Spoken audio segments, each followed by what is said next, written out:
Nous avons sorti 2 textes depuis le début de l'année, depuis que nous avons pris ces responsabilités pour encadrer l'hébergement alternatif, qu'on a appelé l'hébergement alternatif, à savoir les gîtes ruraux, les maisons d'hôtes, et qui sont complètement intégrés dans la Tunisie profonde, dans les médinas et dans les terres et les fermes. Et donc ça, c'est une première chose. Nous sommes en train de réviser le code d'incitation à l'investissement. Il donnera beaucoup d'avantages à tous ces types de projets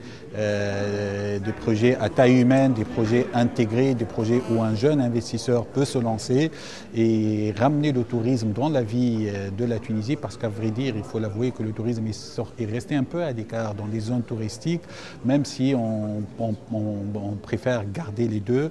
Mais aujourd'hui, il y a plus d'une centaine d'unités de projets de ce type qui se créent en Tunisie et qu'on va plutôt favoriser et donner des incitations pour que ça se développe davantage. Vous savez, la Tunisie, c'est surtout plus de 1000 kilomètres de côte de sable fin. Le changement climatique a eu un impact sur ces plages paradisiaques que nous avons en Tunisie. C'est une vraie préoccupation pour nous.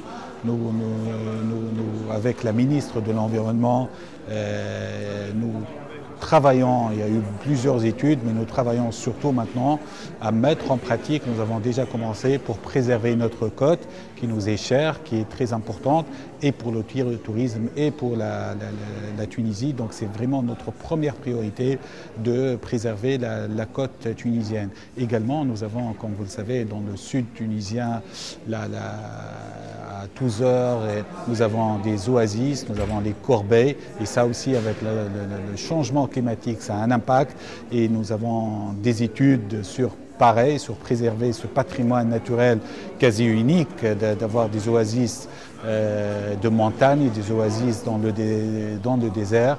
Et ça aussi, c'est vraiment une priorité pour nous, pour le tourisme et pour la Tunisie. Voilà au moins 2 axes majeurs sur le plan environnement, la côte et les oasis du sud tunisien qui représentent pour nous la priorité pour les préserver, pour le tourisme et pour le patrimoine universel.